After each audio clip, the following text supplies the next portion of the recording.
Hello friends, আজকে তোমাদের একটা গল্প করব। সেটা হচ্ছে ভূতের গল্প। রিয়েল না।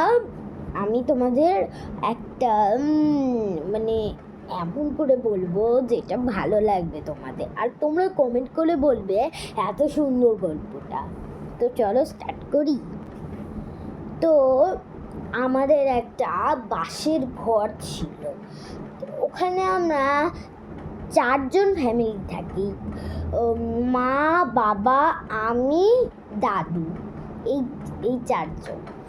তো বাবা মা তো মাকে ডাক্তার দেখানোর জন্য কলকাতায় গেছে। তো আমি একা বসলাম, দাদুও আছে সঙ্গে। তারপরে দাদু কিছু বাজার গেছে কিছু সবজি কেনার জন্য। আমি এখানে একা একা বসেও আছি, কিন্তু আমার কিছু ভাল লাগছিল না, খেলবো কার সঙ্গে। তার জন্য আমি মনে মনে ভাবছি আমি ফ্রেন্ডের সঙ্গে কথা বলে আমি করব।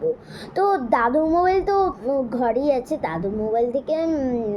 দাদু ঘর থেকে মোবাইল নিয়ে তারপরে আমি কল করছিলাম। তারপরে আমি দেখছি যেখানে ফ্রেন্ডের নাম, তো আমি কল করলাম। তারপরে সব মিটে গেল, মানে তখন বন্ধুগুলো আমার বাড়িতে আসলো। তারপরে বন্ধুগুলো বললো কি খেলবো, কিন্তু বন্ধুগুলো ভাবতেই পারছিল না কি খেলবো।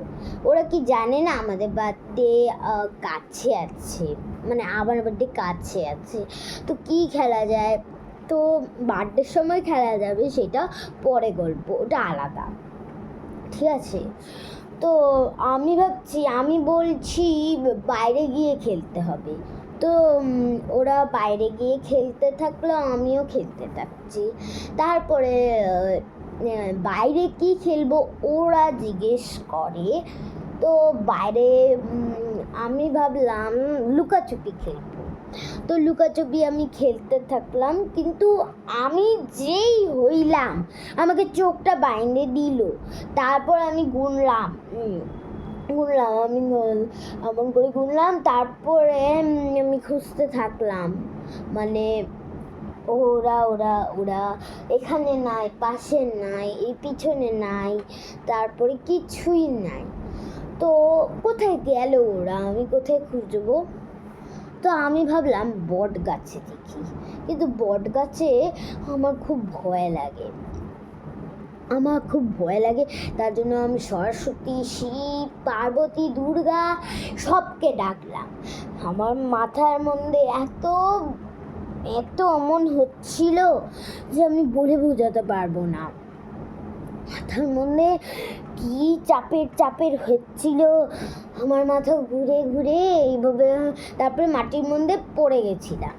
তো আবার যখন বিছানায় উঠলাম, মানে আগে আমি যখন অজ্ঞান হয়ে গেছিলাম, তখন দাদু আমাকে তুলে তুলে ঘরে পৌঁছে দিল। তারপরে দাদু মা বাবাকে ডাকলো, আমার নাকি জ্বর আসছে।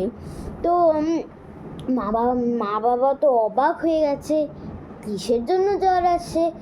আমি বললাম ভূতের জন্য জ্বর আসছে, কিন্তু ভূত মিথ্যি তো কিছুই হয় না।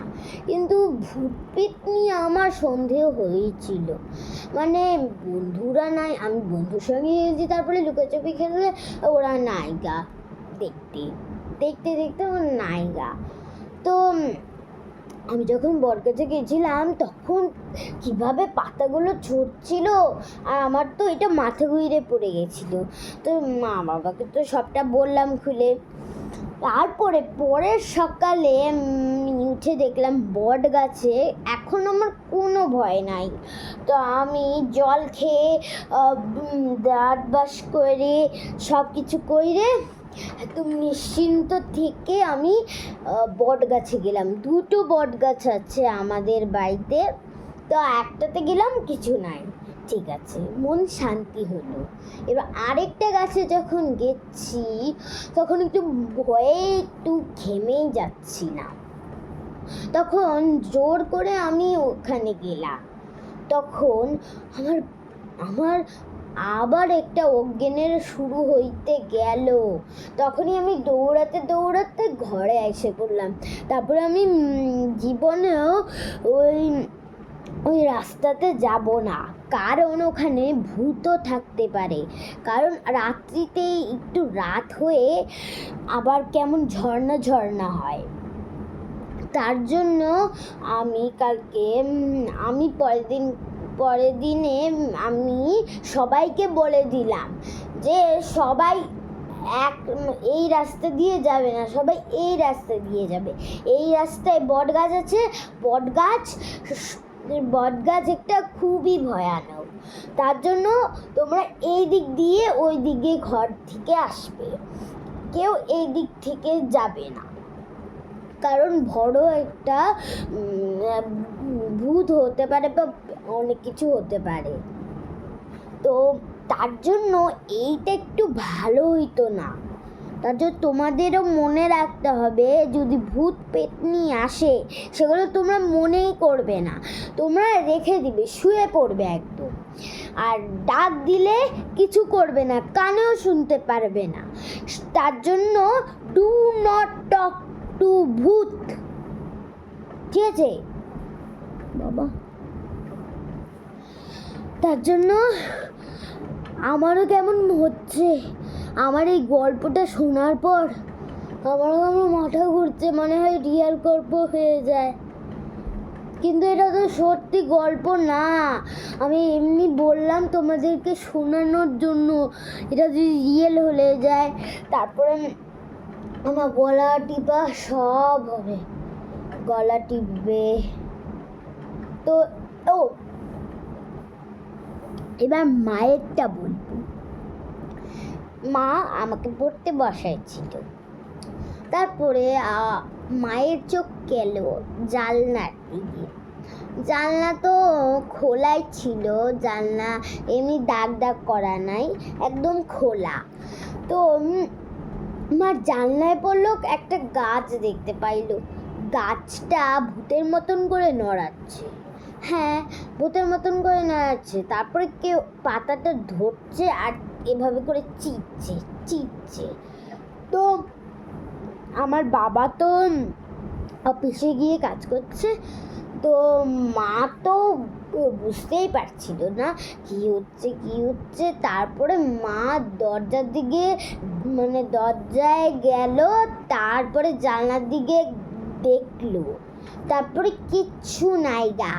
তারপরে মা আবার ঘরে ফিরে আসলো।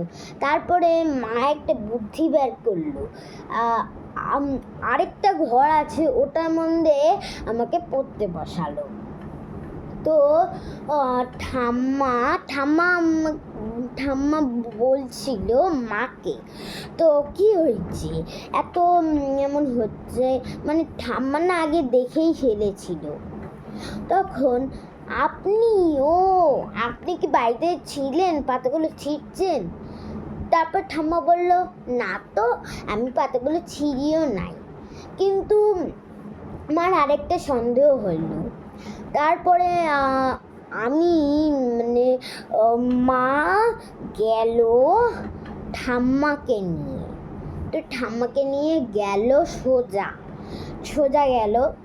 তারপরে ঠাম্মাকে দেখালো মা ঠাম্মাকে দেখালো যে কিছুই নাই। তার জন্য ঠাম্মা তো বললো এখানে তো কিছুই নাই। তো মা তো খুব ভয়ে লাগছিল, কি হচ্ছিল। মা এত পরিশ্রম হয়েছে। তারপরে বাবাকে ফোন করে জানায় সবটা। তারপরে সব কিছু কথা শেষ হয়ে যায়।